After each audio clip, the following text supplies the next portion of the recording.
다들 살면서 한 번쯤은 외국어 공부 시도해 보셨죠? 네, 아마 듣고 계신 분들 대부분이 고개를 끄덕이실 것 같네요. 그렇죠.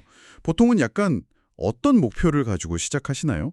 뭐 해외여행 가서 식당 메뉴판을 좀 더 자신 있게 읽고 주문을 수월하게 하고 싶다거나. 아니면 업무상 비즈니스 이메일을 더 매끄럽게 쓰려고 하시는 분들도 많고요. 이력서에 한 줄이라도 더 적어 넣기 위해서일 수도 있죠. 아, 맞아요. 물론 이런 실용적인 목적들도 아주 훌륭한 동기부여가 되거든요. 하지만 오늘 저희는 조금 엉뚱하면서도 아주 묵직한 질문 하나를 던져보려고 합니다. 묵직한 질문이요? 네. 단순히 의사소통이라는 기술을 익히는 걸 넘어서 그 언어를 배우는 과정 그 자체가 내면을 닫고 나라는 사람의 됨됨이를 완성해가는 수양의 과정이 될 수 있을까 하고 말이죠. 오, 정말 흥미로운 질문입니다.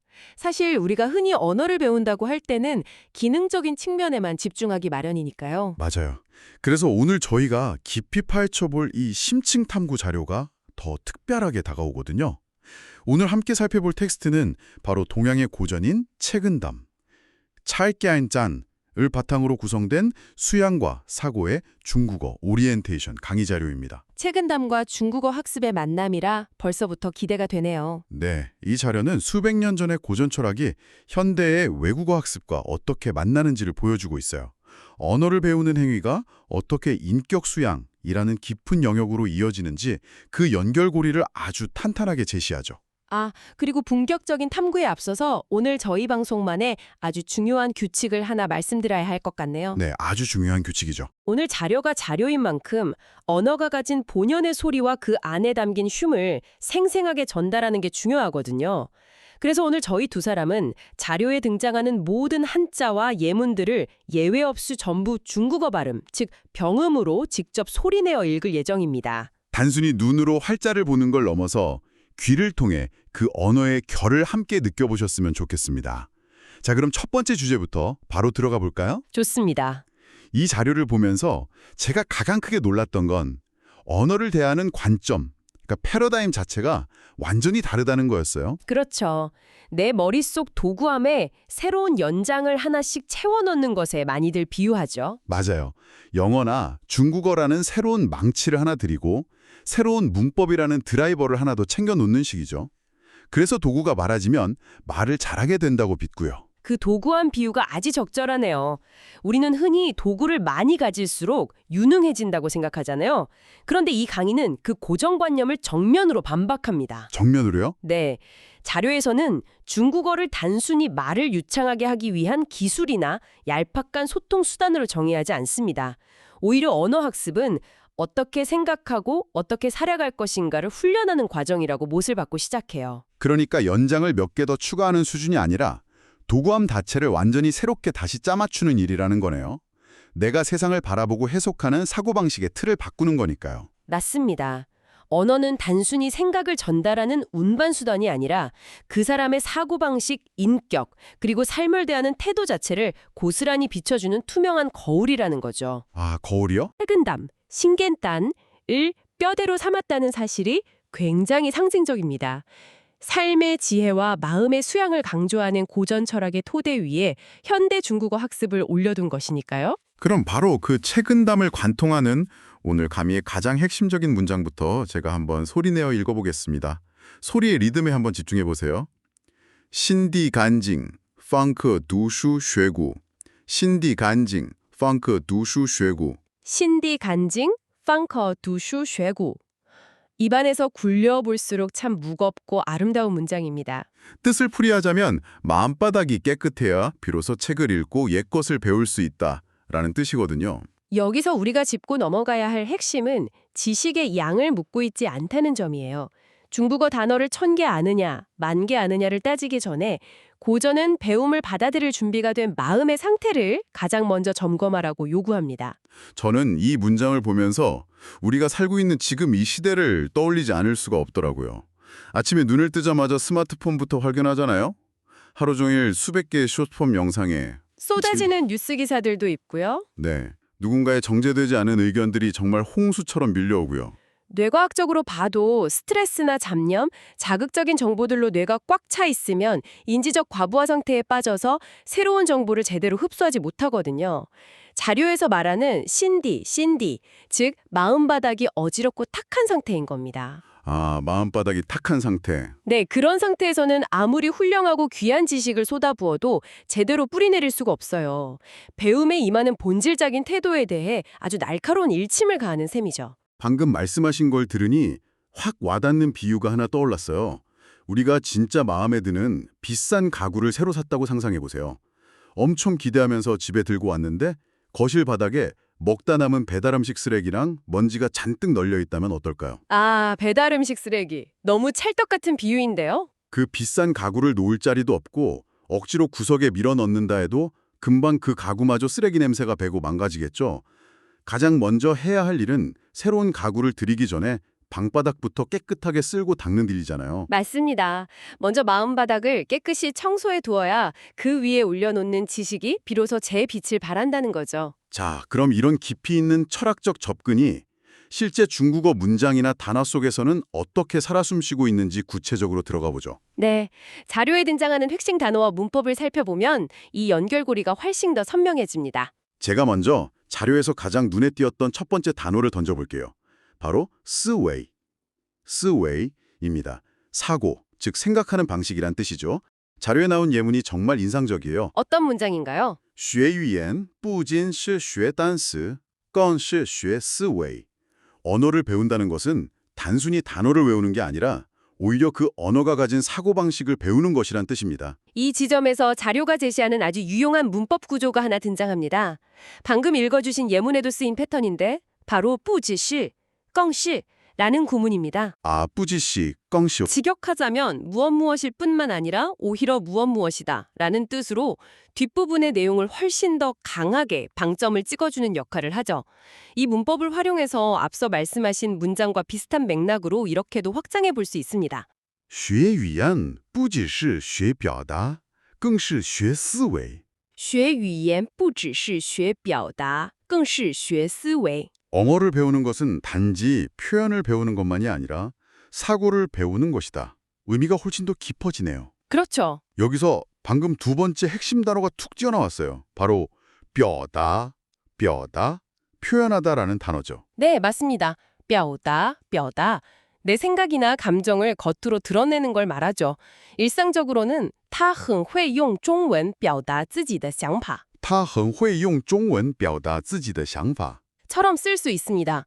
그는 중국어로 자신의 생각을 아주 잘 표현한다. 이런 의미로요. 思维와 表达 결국 사고와 표현이라는 건데요. 언어라는 뼈다의 껍질 안에는 반드시 스웨이라는 사고의 알맹이가 꽉 들어차 있어야 한다는 거잖아요. 정확합니다. 그런데 가만히 생각해보면 겉으로 드러나는 화려한 표현과 내면의 깊은 사고가 일치하려면 그 바탕에 무언가가 더 필요할 것 같거든요. 자료에서는 이걸 바로 세 번째 핵심 단어 슈양이라고 부르더군요. 수양, 마음과 인격을 갈고 닦는다는 뜻이죠. 이 슈양이라는 단어는 자료에 나오는 또 다른 문법 패턴과 만났을 때 엄청난 시너지를 폭발시킵니다. 어떤 문법인가요? 바로 라이즈, 즉 A는 B에서 비롯된다는 구문인데요. 이 둘을 결합한 자료의 핵심 예문이 이렇습니다.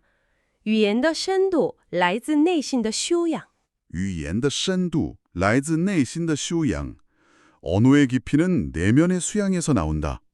와, 이건 진짜 어디 적어두고 매일 보고 싶은 문장이네요. 울림이 크죠?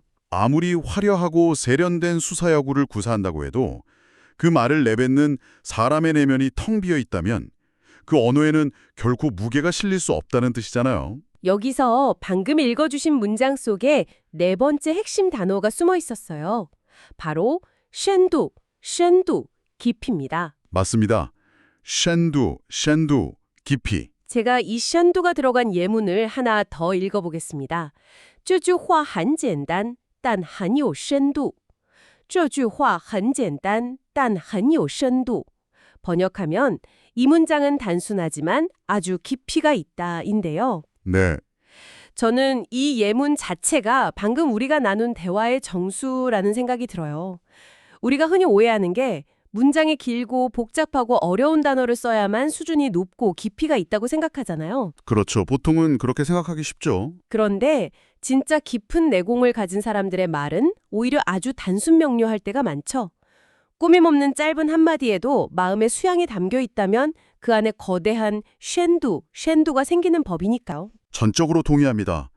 진정한 쉔두는 기술의 화려함에서 나오는 게 아니라 철학의 단단함에서 나오는 거니까요. 이제 퍼즐의 마지막 조각, 5번째 단어인 스샹, 사상을 살펴볼 차례입니다. 스샹이군요. 자료에 제시된 예문은 짧지만 아주 강력합니다. 语言的背后一定有思想. 언어의 뒤에는 반드시 사상이 있다. 语言的背后一定有思想. 이렇게 5개의 단어들을 쭉 펼쳐놓고 보니까 하나의 거대한 세계관이 완성되네요. 네, 연결이 쫙 되죠. 언어의 이면에는 사상, 스샹이 자리 잡고 있고 그렇기에 그 언어를 배우는 행위는 단순한 단어 암기가 아니라 사고방식, 스웨이를 배우는 일이며 그리고 궁극적으로 그 언어의 깊이, 션뚜는 얄팍한 표현, 뼈다의 기술이 아니라 나의 내면을 갈고 닦는 수양, 시오양에서 비롯된다. 완벽한 기승전결입니다. 그렇죠. 이 철학적 명제가 완성되는 과정을 따라가다 보면 내가 지금 왜 이 단어를 외우고 왜 이 문장을 입 밖으로 내뱉고 있는지 그 학습의 본질을 다시 한번 깨닫게 됩니다. 맞습니다. 자, 그런데 여기서 듣고 계신 여러분 중에 이런 생각이 드는 분도 계실 거예요. 그래, 이론이 훌륭하고 철학적인 건 알겠어. 그런데 이걸 실제로 우리가 주고받는 중국어 회화 속에서는 어떻게 녹여낼 수 있다는 거지 하고요. 아주 자연스러운 의문입니다. 머리로 아는 것과 입으로 말하는 건 다른 문제니까요. 그래서 이 자료가 훌륭한 것 같아요. 실전 회화가 들어있죠. 네, 이 오리엔테이션 자료에는 오늘 배운 철학적 접근을 바탕으로 언어학습의 방향성에 대해 논의하는 학습자 A와 B의 실전 대화문이 수록되어 있습니다. 이 대화가 정말 재밌는 게 마치 한 편의 짧은 성장 드라마 같습니다. 저희가 이 대화를 3단계로 나누어서 중국어 문장으로 직접 읽어보고 그 속에 숨겨진 뉘앙스들을 낱낱이 파헤쳐 보겠습니다. 제가 질문을 던지는 A의 역할을 할 테니 전문가님께서 답변을 하는 B의 역할을 맡아주세요. 좋은 생각입니다. 구간을 나누어서 분석하면 대화가 진행될수록 학습자 B의 마음가짐과 통찰력이 어떻게 깊어지고 변화하는지 그 미세한 결을 선명하게 포착할 수 있을 겁니다. 먼저 1단계부터 보시죠. 이 부분은 학습의 동기가 지극히 일상적인 것에서 점점 더 깊은 차원으로 진화하는 도입부입니다. 듣고 계신 여러분도 속으로 함께 따라와 보셔도 좋습니다. 시작할게요. 你为什么开始学中文?你为什么开始学中文?一开始是为了工作。一开始是为了工作。那现在呢？那现在呢？现在更想理解中国文化。现在更想理解中国文化。所以你开始读古书。所以你开始读古书。对，因为语言背后有思想。对，因为语言背后有思想。 네, 여기까지가 1단계입니다. 저는 이 대화에서 단어들이 변해가는 과정이 너무 인상 깊었어요. 처음에는 아주 외적이고 실용적인 동기죠. 꽁조. 일 때문에 시작했어요. 직장인들이 가장 많이 공감할 부분이죠. 그런데 언어를 배우다 보니 그 언어를 쓰는 사람들의 문화, 원화에 대한 호기심으로 옮겨가고 결국은 뿌리가 되는 고서, 구슈를 읽는 단계까지 도달합니다. 맞습니다. 아까 우리가 배웠던 문장이 그대로 등장했죠. 语言的背后一定有思想. 语言的背后一定有思想. 이 하나의 깨달음이 한 사람의 학습 태도를 완전히 뒤바꿔 놓은 겁니다. 완전히요. 그저 남들에게 보여주기 위한 스펙 쌓기에서 출발이 있던 언어 공부가 이제는 내면의 지적 탐구를 승화되는 놀라운 진화를 보여주는 대목이죠. 이래서 사상으로 넘어가는 그 스텝이 참 짜릿하네요. 자, 그럼 텐션이 조금 더 올라가는 2단계로 넘어가 볼까요? 여기서는 기술로서의 언어와 수양으로서의 언어가 정면으로 부딪히는 흥미로운 논쟁이 벌어집니다. 이어서 가볼게요. 只会说话还不够吗?只学会说话还不够吗?不够，没有修养，语言就很空。不够，没有修养，语言就很空。那学习之前应该做什么？那学习之前应该做什么？先整理好自己的心。先整理好自己的心。你是说心态很重要？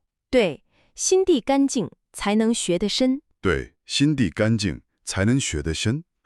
저는 이 2단계 대화가 오늘 우리가 나누는 이야기의 핵심을 가장 날카롭게 찌르고 있다고 생각해요.